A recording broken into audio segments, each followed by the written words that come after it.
morda se bo kdo spomnil, ne, jaz se vsekakor spomnim, da sem za Levico v preteklosti večkrat rekel, da oni so zdaj prišli na pozicijo, ko lahko svoje fantazme uresničijo. Ne.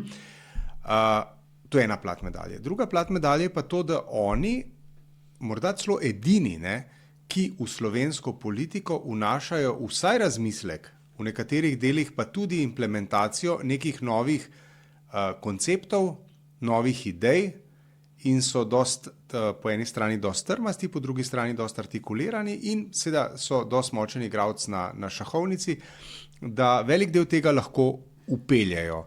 Tako da čas bo šele pokazal, ali so ti njihovi koncepti, ali bodo prestali test časa. Vsekakor jim pa velja dati priznanje za to, da vnašajo nove ideje v slovenski politični prostor, ki, kot smo že mi večkrat rekli, se v glavnem ukvarja s tem, ali bo na oblasti Janez Janša ali ne bo.